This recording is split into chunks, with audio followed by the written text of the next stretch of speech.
Good morning. I'm Jennifer Palmer, and I'll be your online worship leader today. During the service, we recommend you have your Zoom screen set to speaker view. This is Common Ground, our celebration of worship for people of many paths who are gathering virtually to share in the responsible search for meaning and truth.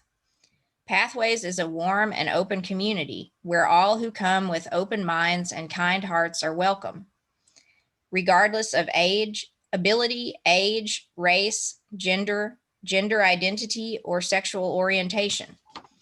If you're visiting with us today, we welcome you to our virtual service and hope you'll visit us in person when we can be together again. Please feel free to introduce yourself in the chat. To send us a note about your visit or ask for more information about Pathways, email office@pathwaysuu.org. We hope that all of you who join us today find this a safe online place to worship. Our gathering song this morning is Better Days by Emma's Revolution.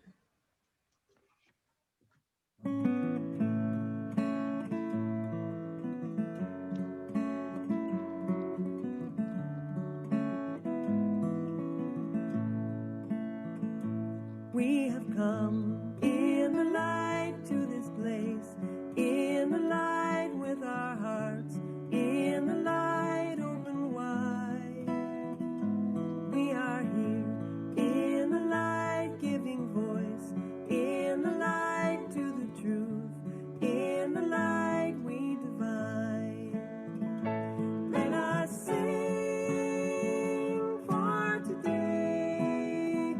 Let us learn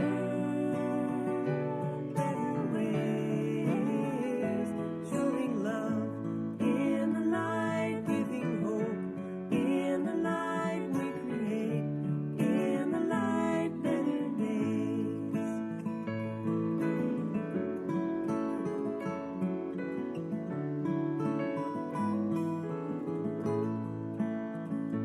We are born in the dark, we are fed in the dark, we connect in the dark through the veil.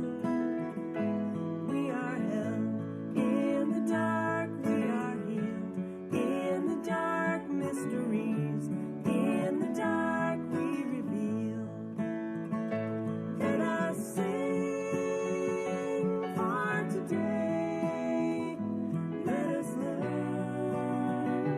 better ways, showing love in the dark, giving hope in the dark we create, in the dark better days.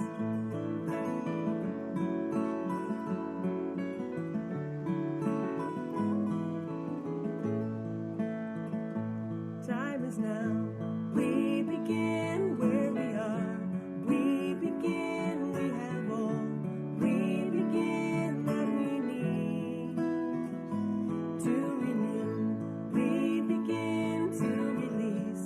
We begin to rebuild. We begin to believe. Let us sing for today. Let us learn better ways, showing love. We begin giving hope. We begin, we create. We begin better days. Let us sing for today. Let us learn better ways, showing love. We begin giving hope. We begin, we create. We begin better days, showing love. We begin giving hope. We begin, we create. We begin better I don't know why these. days.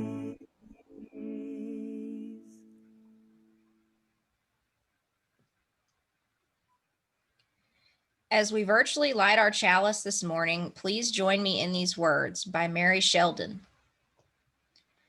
More than relic, living symbol, beacon to the bewildered, illuminating refuge. Light of love, calling to community, signal of sacred mission. Shine now in the world, set being ablaze, kindle our courage, ignite intuition. Spark our hearts to service, glow hope. I invite you now to join in a renewal of our sacred promises. Please read along with me. Love is the doctrine of this church. The quest for truth is its sacrament, and service is its prayer. To dwell together in peace, to seek knowledge and freedom, to serve human need to the end that all souls shall grow in harmony with the divine. Thus do we covenant with each other. Our call to worship is Song of the Universe by Manish Mishra Marzetti. For each child that's born, a morning star rises and sings to the universe who we are. Listen carefully. Can you still hear the song? The one sung for you when you were born. The song sung by a cosmos in motion, rejoicing at your life. You, the result. You, the outcome. You, the celebration. Listen carefully. Can you hear it still? A song of possibility, a reminder that we still have time to be who and what we need to be. Listen carefully. The vast expanse echoes a recognition that it's not always easy. Possibilities can be hard to pursue. Roads not taken, wrong turns, destinations that disappoint. Through this, the song persists. The universe sings no less because time and space wear us thin. The music calls us to recognize our limitations, to recognize that the song is best sung with others, here in community, bringing alive that most primordial and original impulse, the desire to sing to the universe who we are, to celebrate and share our lives with others.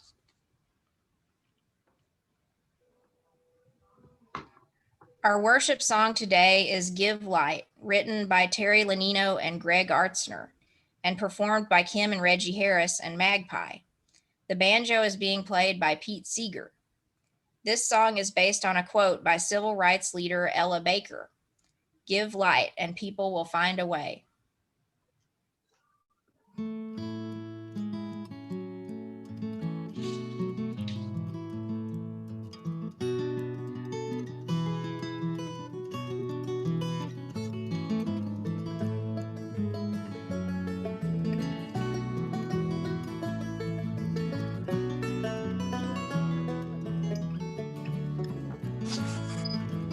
Give light, and people will find the way.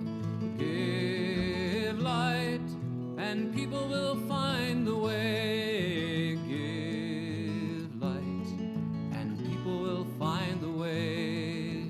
People will find the way, I do believe. Teach peace, and people will find the way. Teach peace, and people will find the way. Teach peace, and people will find the way. People will find the way, I do believe. Stand together, and people will find the way. Stand together, and people will find the way. Stand together, and people will find the way. People will find the way, I do believe. Give love, and people will find the way. Got to give love, and people will find the way. Give love, and people will find a way.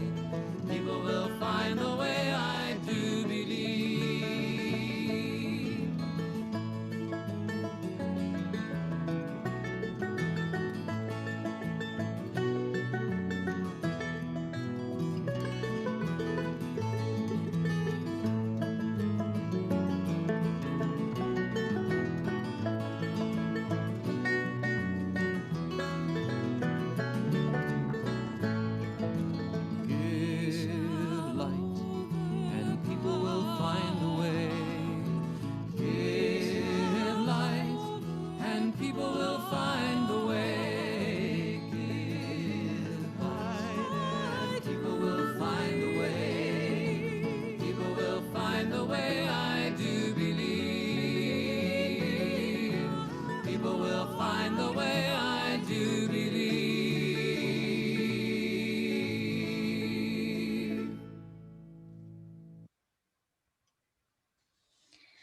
Our speaker this morning is Pastor June Joplin. June began serving in church ministry over 20 years ago at 19 years old. She has served congregations in the U.S. and Canada, most recently serving as a pastor in suburban Toronto. She holds degrees from Appalachian State University and the Baptist Theological Seminary at Richmond. A longtime advocate for greater LGBTQ+ acceptance in faith communities, June made international headlines last summer when she came out as a trans woman and was subsequently fired by her congregation. June has been acclaimed as a stirring preacher and graceful leader. Her sermons and other content can be found on her website, pastorjune.com. And now we welcome Pastor June to our virtual pulpit.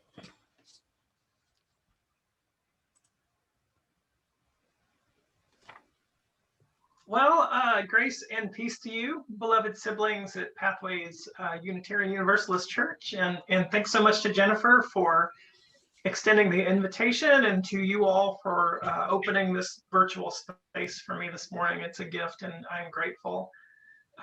At first, I have to say I was a bit anxious, maybe even intimidated at the prospect of visiting and sharing messages with Unitarian Universalist churches, but I think you all are like the fifth or so UU congregation I visited virtually during this season when I'm working as kind of an itinerant preacher, and the welcome is always really warm, and I really love connecting with them. Actually, I'm in Mississauga, Ontario, which is a suburb of Toronto, and so far the first and only congregation that's invited me as a guest speaker in my hometown, Mississauga, is the Unitarian Universalist Fellowship, which is just not far from where I live here in Mississauga.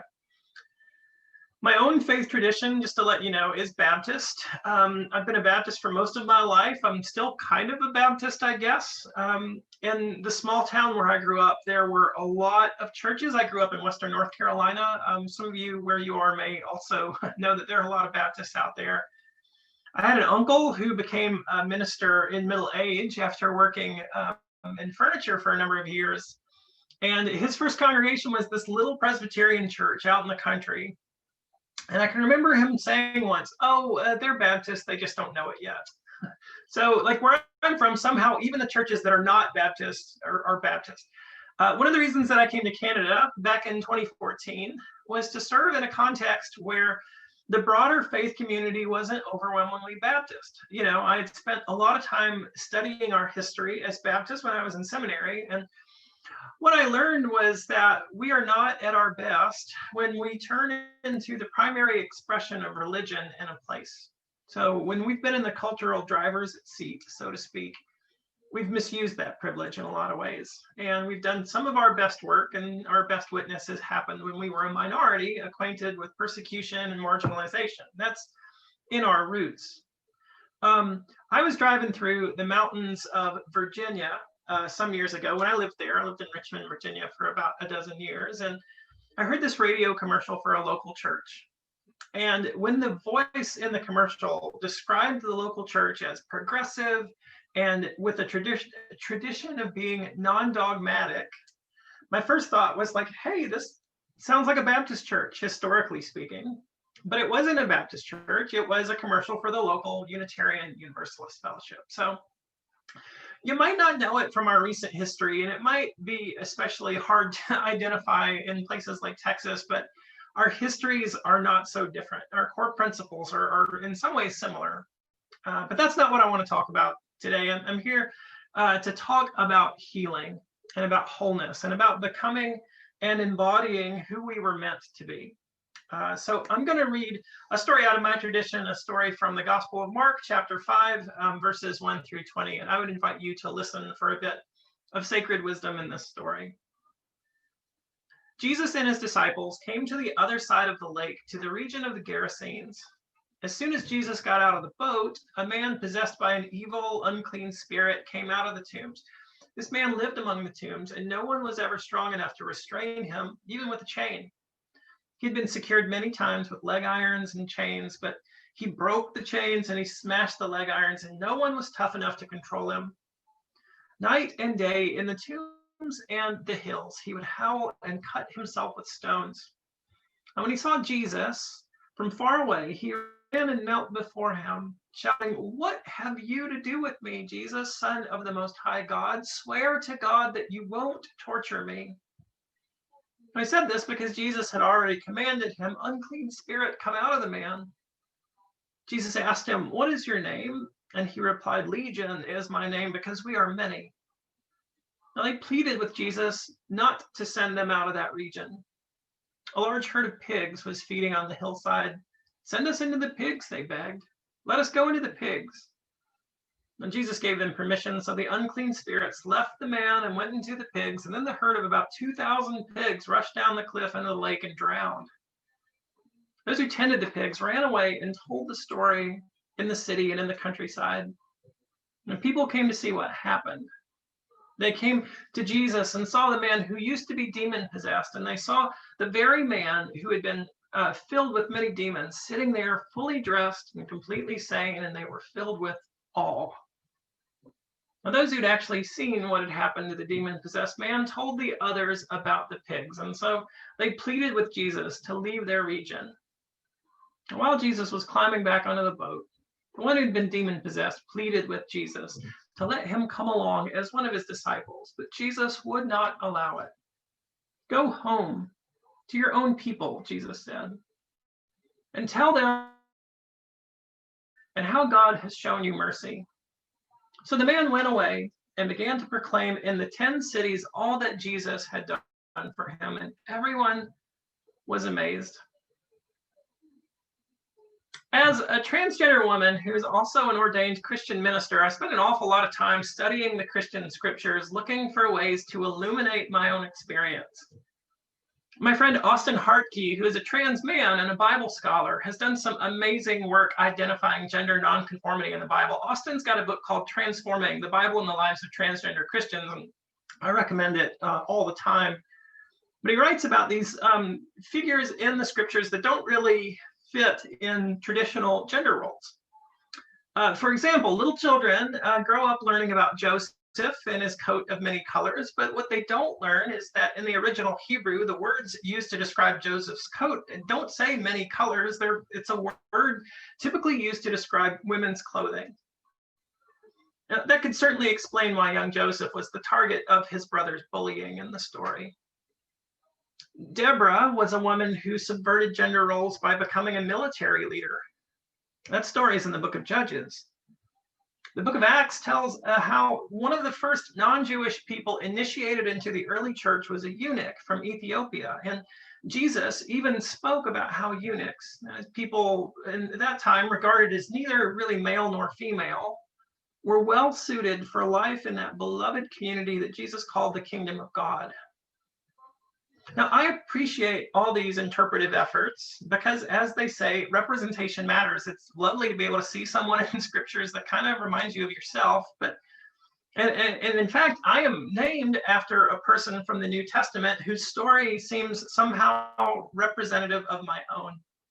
Junia, a woman apostle, appears in a list of companions of St. Paul, who he greets in the closing sentences of his letter to the Romans. But for centuries, Junia's name was masculinized, intentionally mistranslated, by men who said that women couldn't be leaders of the church. So there couldn't possibly have been a woman apostle. Paul must have spelled the name wrong. It was really a boy, not a girl. Even though she is only mentioned in passing, Junia has had to assert her womanhood across the ages. So she's kind of an icon for me. But when I, as a student of the Christian scriptures, have found the most beautiful and meaningful connections to my own story, I've found those connections in stories of healing, stories about transformation and recovery of abundant life, and stories of transition from diminished ways of being into fullness of being. Whenever I read stories like those, I see myself, and I hear something It sounds a little like stories that I've heard from other trans people. I can't tell you how often I've heard the parents of trans kids describe what it's like seeing their children come alive once they really get to be themselves. A couple of months ago, I read a reflection posted by a trans friend of mine in which she wrote about experiencing physical pain, like from being trapped in the wrong identity, and how since transition that pain has evaporated. When I preached my coming out sermon last June, it was the last sermon I shared with the people of my former congregation before they fired me. I spoke about how coming out was my way of saying that I wanted to be the person I was created to be, to experience the health and wholeness and abundance of life to which all people are called. A lot of trans people will tell you, even if they're struggling, even if they're being discriminated against, even if their human rights are being refused, even if they're being targeted by bigotry and hatred, they will tell you about wholeness and what a precious gift it is simply to be who they were meant to be. Transition is healing in a lot of ways. To borrow that kind of strange and archaic and mysterious language from the Gospel of Mark, to transition is sort of to exorcise an unclean spirit. Now, the man that we meet in the story in Mark chapter 5 is said to be possessed under the influence of a legion of demons, the story goes. Now, what to make of this information in 2021 is not entirely clear. I'm generally content to let the text speak to us from its own world without insisting that we fit it into our own. But whatever can be said about the man's diagnosis, about his condition, a number of observations can be made that are sort of timeless. He's out of control. He's kept as much as possible in shackles. He is segregated and estranged from the community around him. He is violent and dangerous to himself and to others. His humanity has all but been lost to his condition. And in fact, it sounds almost like the writer of this story is describing a dangerous wild animal and not a human being. So we meet in this story a person unable to live a life of dignity and freedom and fullness and peace. And Jesus, the story says, intervenes. The exorcism in the story is really bizarre and unsettling, just like the possession itself. It involves the strange and troubling interaction with a herd of pigs and their owners. Now, those owners seem to think that their property matters more than the life of their neighbor. That's a familiar story, sadly. And so those owners went into the nearby city and told the story of what they had seen. Now, despite all the action and all the drama and all the supernatural fireworks that we have seen up to this point, it's at this point in the story that I think things get really interesting. Because it's at this point that the story shifts from the healing to its aftermath. And I always love that point in a story where it kind of carries forward. The man is changed. Okay, now what? What happens now as we move past this man's transition from a broken condition to wholeness in life? We get to see how the people around him react. And that's really fascinating because folks, they don't take it well. The story goes that the people from the city saw the man sitting peacefully and clothed in his right mind, and they were terrified. Now, the translation that I just read says that they were filled with awe, but the original word used there has the Greek word phobeo as its root, and you can kind of hear that's the word that we get phobia from. So the story says literally that when the people saw this transformed man, they became phobic. They just weren't ready to accept the fact that this person could become something other than what they had known. They weren't happy about the prospect of this formerly marginalized person attempting to take up space in their community. They couldn't see the man as he was, only as they had thought of him before. It's possible, that maybe they just didn't want a living, walking reminder that demons need to be confronted and overcome, because maybe they didn't want to have to think about their own demons. One way or the other, those people told Jesus to go away, to get back in his boat and sail to the other side of the lake and stay out of their area. Because sometimes people just don't like change, even change that brings wholeness, even when the change is being driven by justice and compassion. Well, so Jesus is just climbing back into his boat, into his disciples' boat, when he feels a tug and he hears a voice. And the voice is the man again. Take me with you, he says. Please let me go with you. Now, it's hard not to feel some empathy for the man in this moment. Maybe he doesn't want to be the person that everybody talks about. Maybe he doesn't want to be known as the guy who used to be out of his mind, the guy who once lived among the tombs and was a danger to everyone, including himself. Maybe he didn't want to be visible. Maybe he just wanted to disappear and make a new life someplace where the demons in his history wouldn't arouse suspicion and gossip and judgment. Within the trans community, we might say something like, the man wanted to go into stealth mode. And I get it, because visibility can be frightening. It can be uncomfortable. Stories seem to come out every week that remind us about how visibility can be dangerous. But in this story, Jesus wouldn't have it. He wouldn't let the man disappear. You have to stay, he told the man. You have to stay so that people will know, so that they will know what happened to you, so that they will know that healing is possible, so they'll know that transition is possible, so that they'll know that all those troubling specters within us, those dark manifestations of shame and hatred and selfishness and fear and violence and bitterness, those deserve to be confronted. You can call them whatever you will. Demons or evil spirits or systems or phobias or ideologies or disorders, whatever, they can be confronted and they can be exorcised. You have to stay so that people will know that we don't have to be what we used to be, that healing is possible, that liberation is possible, that fullness of life is possible. You have to stay so that people can see you and know that it gets better. You have to stay, Jesus said, so that people will know just what happened to you, just how much you have changed. And maybe if they can see how it happened for you, they can envision it happening for themselves. Maybe your visibility, your witness, will be what makes them accept that change is possible.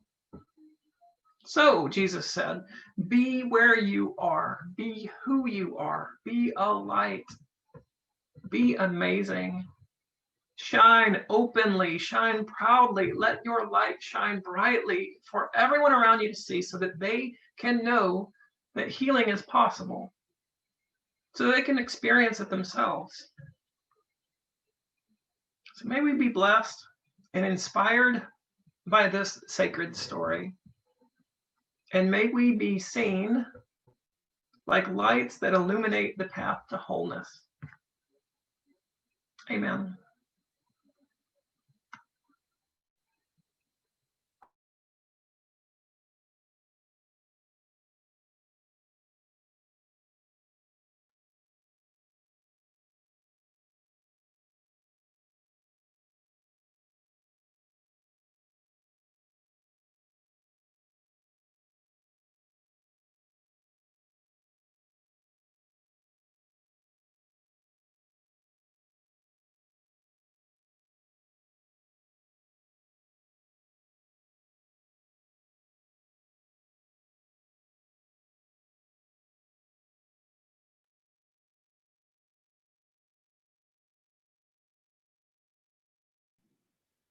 Jennifer, your mic's not on.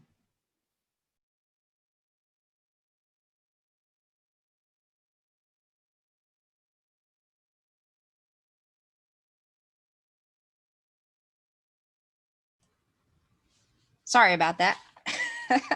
Okay.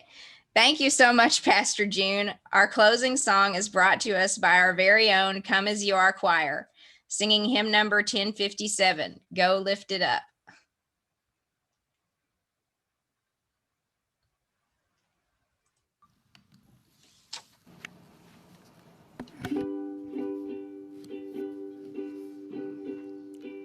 Go lift it up, love bless your way.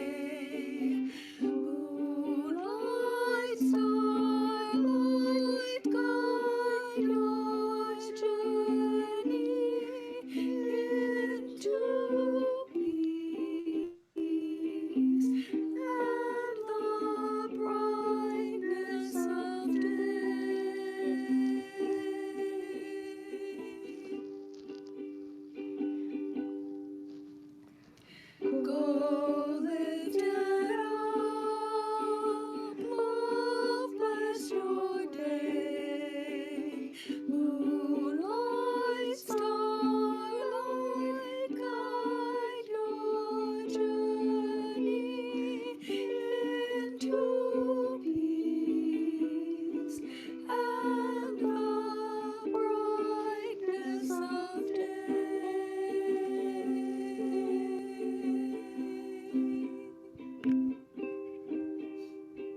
Thank you to our choir. It was great to hear from you again.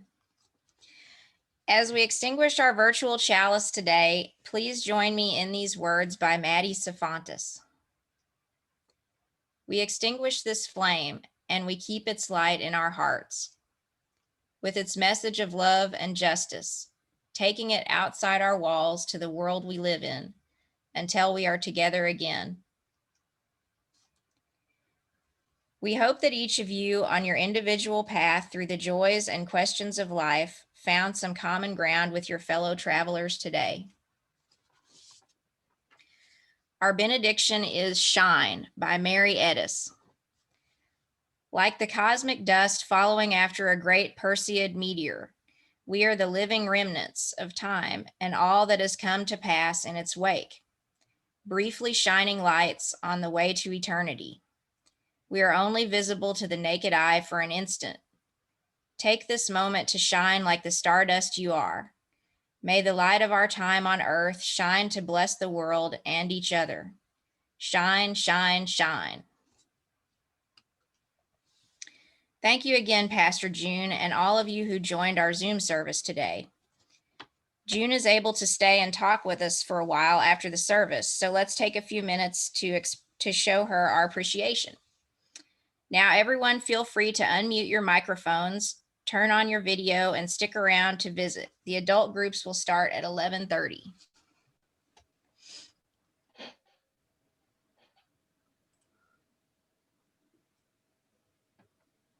Thank you so much, Pastor June. That was so moving, and thank you. I'm so glad you could be here with us today. Yeah, thanks for the invitation. It's good to be with y'all. I love getting to do these, and it's really cool connecting. Y'all are in Texas, that's right? Like, Yes. whereabouts in Texas? Dallas, Fort Worth area. Our Oh, yeah, church yeah. is actually located in Hurst. Yeah, that's right. Okay, yeah, I've been there. Not to Hearst, but I don't think. But yeah, really nice. Oh, Pastor June, I am originally from North Carolina. Oh, and yeah. Welcome to Texas. I've been here now about 22, 23 years. All right. There is a big Baptist church in Fort Worth, and it's called I think it's called Broadway Baptist Church. Yes. And the first, and they're they're fairly progressive as Baptist churches go. And one of my mentors, we worked together at the very beginning of my career. He had been the pastor of that church for a number of years. So I have some, well, I have, it's hard to be Baptist and not have some connections to Texas. And like, I've got all kinds of colleagues that went to the divinity school at Baylor, and yeah, anyway.